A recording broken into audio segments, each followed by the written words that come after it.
इस पर अगर इस फाइनल आंसर की पर अगर किसी को कोई आपत्ति फिर से हो गई, क्योंकि हमने तो चेंज किया प्रोविजनल आंसर की को, वो चेंज सही किया, एक्सपर्ट्स ने किया, सही किया, लेकिन आपत्ति तो आ ही सकती है ना उसके बाद।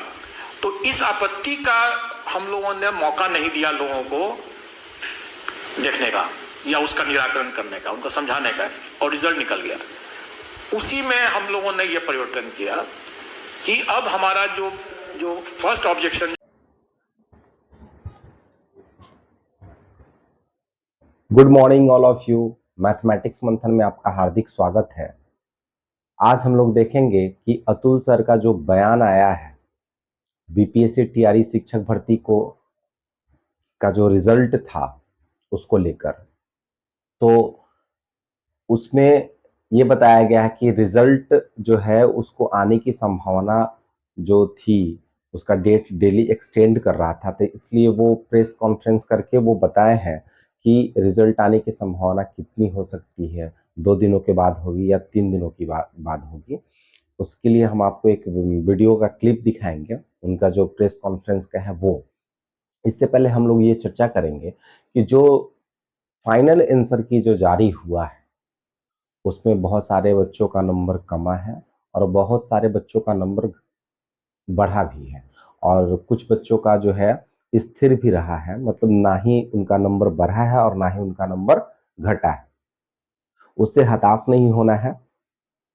जिसका भी जो भी नंबर है, बस इतना याद रखना है कि आपका जो मिनिमम जो कट ऑफ है वो मिनिमम कट ऑफ आपको क्रॉस कर जाना है, यानी 40% जो मिनिमम कट ऑफ है उसको क्रॉस कर जाना है। ठीक है, तो आइए देखते हैं हम सबसे पहले उनका जो वीडियो कॉन्फ्रेंस, जो प्रेस कॉन्फ्रेंस जो हुआ है उनका, उसको पहले देखते हैं, फिर हम चर्चा करते हैं उसके ऊपर। का विवाद जो हमेशा से रहा है उससे निपटने के लिए हम लोगों ने एक रिवाइज एसओपी, एक नया एसओपी तैयार किया है और ये हमने लागू कर दिया है। और हमारे दूसरे जो जितनी परीक्षाएं, जो एमसीक्यू बेस्ड जितनी भी परीक्षा हो रही है, जिनका अब जो निकल रहा है रिजल्ट, वो उसी न्यू एसओपी से निकल रहा है। न्यू एसओपी यह है, अभी तक क्या होता था कि हम एक अपना प्रोविजनल आंसर की निकालते थे, उसके बाद उस पर हम आपत्ति आमंत्रित करते थे।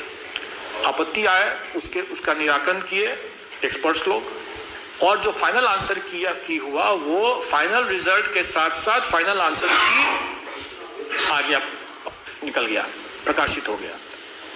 तो इसमें क्या कठिनाई ये होती थी कि फाइनल आंसर की में जो परिवर्तन हुआ, प्रोविजनल आंसर की में जो परिवर्तन हुआ फाइनल आंसर की में, तो इसमें रिजल्ट चूंकि निकल गया है जो आएगा प्रोविजनल आंसर की के ऊपर, तो उस पर हम जो फाइनल आंसर की बनाएंगे उसको भी हम 3 दिन तक पब्लिक डोमेन में रखेंगे।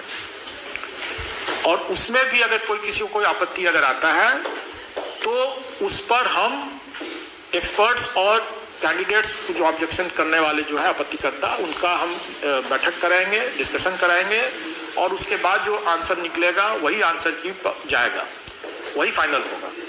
हर हालत में हम फाइनल आंसर की जो रहेगा वो बिना किसी विवाद के 3 दिन तक पब्लिक डोमेन में रहने के बाद हम उसका रिजल्ट निकालते हैं। और ये चीज़ हम लोगों ने ऑलरेडी कर दिया। अभी कई परीक्षा फल हम लोगों ने भी प्रकाशित किया, जिसमें हमने वो 3 दिन का दिया, जिसमें नहीं आया आपत्ति उसका हम फाइनल कर दिए।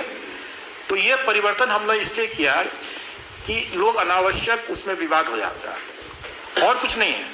मैं ये भी कहूँगा कि जो 67 पीटी पुनर्परीक्षा जो हुई, जिसके आंसर की के लेकर अनावश्यक विवाद है, अनावश्यक है इसलिए मैं कहूँगा क्योंकि इसका समाधान तो हम लोगों ने कर दिया था और सभी आंसर सही थे, लेकिन विवाद तो है।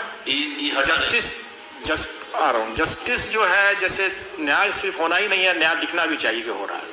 तो उसी तरह से कोई अगर हम लोग पारदर्शिता बरतते हुए अगर आंसर की बनाते हैं तो वो दिखना भी चाहिए लोग कि भाई आपका सब डिस्कशंस करने के बाद वो बना है। तो इसीलिए उसका हम लोग जड़ से ही उसको समाप्त कर देने के लिए हम लोगों ने रिवाइज्ड ये एसओपी बनाया है और इसको लागू कर दिया है। और मैं समझता हूँ कि 68 इस पीटी में भी हम इसको बखूबी लागू करेंगे और इस बार कोई भी कंट्रोवर्सी से हम नहीं होगा। हाँ, तो दोस्तों अब मुझे लगता है कि आपके सारे कंफ्यूजन क्लियर हो गए होंगे, यानी रिजल्ट को लेकर। रिजल्ट जो है उसको अतुल सर ने बता दिया है कि 3 दिनों तक आपत्ति किया जा सकता है इसमें, फिर भी हम कोशिश करेंगे कि उसको रिजल्ट घोषित कर दें। तो अब ज़्यादा दिन दूर नहीं है, अब बस रिजल्ट आने आने को है। The results about to come. तो अब आपको जो है मतलब आपका इंतज़ार की घड़ी जो है वो ख़त्म होने को है।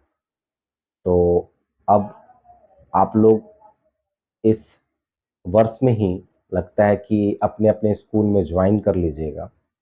जितना स्पीड आपका बीपीएससी पकड़ रखा है इस प्रोसेस में, उतना ही स्पीड आपका शिक्षा विभाग भी पकड़ रखा है। तो आगे के अपडेट के लिए हमारे चैनल को सब्सक्राइब कीजिए, लाइक कीजिए और शेयर कीजिए। Thank you.